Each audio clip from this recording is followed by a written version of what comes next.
మీడియాతోటి ప్రజలతోటి ప్రతిపక్షం ఇట్లా నడుతుందా? నాకు పేరు తెలుసు కానీ నేను చెప్పా, మా అమ్మ చాక్లెట్ ఇచ్చింది నేను చూపెట్టా. Useless fellows.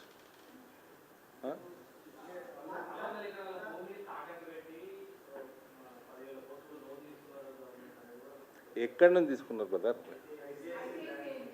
ఐసిఐసిఐ బ్యాంకు నుంచి తీసుకున్నట్టు రుజువు చేస్తే ఐసిఐసిఐ బ్యాంకు మీద ఎంక్వైరీ కావాలి ఫస్ట్.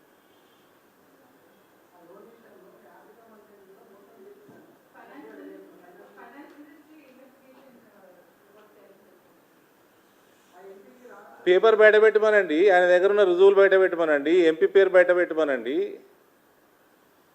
ఎవరు వద్దన్నారండి? కోర్టుకు కేసు వేయమనండి.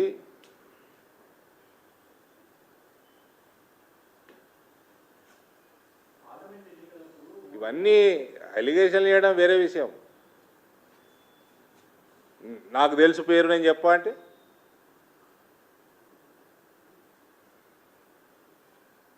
ఇట్లా చాలాసార్లు అన్నాడు ఈయన. ఈ మధ్య మైక్ ముందర అన్నాడు, ఇట్లా చాలాసార్లు అన్నాడు.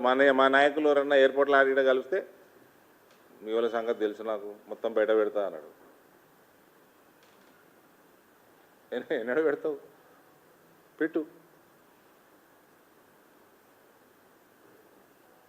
పెట్టు నాయన, నీకు దమ్ముంటే పెట్టు.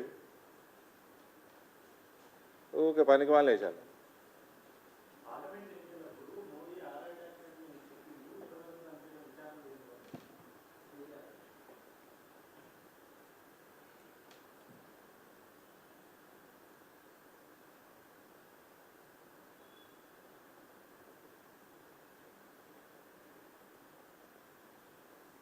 నేను కూడా అంటున్నా, ఆర్ఆర్ ట్యాక్స్, ఆర్జీ ట్యాక్స్ మేము ఎప్పుడు అంటున్నాం? మేము కాంగ్రెస్ వాళ్ళు అన్నారు కాబట్టి మేము రిపీట్ చేస్తున్నాం. మీరు కాంగ్రెస్ వాళ్ళే అన్నారు కదా. కరప్షన్ అలిగేషన్స్ పొలిటికల్ సిస్టంలో వీళ్ళు ఉన్నప్పుడు వాళ్ళు చేయటం, వాళ్ళు ఉన్నప్పుడు వీళ్ళు చేయటం, ఇవన్నీ జరుగుతూ ఉంటాయి. సిస్టమ్ పని చేసుకుంటూ పోతుంది. టైం పట్టింది. మీరు కవిత ఎప్పుడు అరెస్ట్ అని 1,00,000 సార్లు అడిగినాక అరెస్ట్ అయింది. అలా టైంలో అరెస్ట్ అయ్యిండ్రు. రేవంత్ కూడా అయ్యిండు. రేపు మాపో కేటీఆర్ కూడా అవుతుండొచ్చు. సో మనం we cannot go and question CBI or somebody when will you do it అని. They will function as per their system. వాళ్ళ కన్వీనియన్స్, వాళ్ళ ప్రొసీజరల్ ప్రాక్టీసెస్ బట్టి చేసుకుంటారు వాళ్ళు.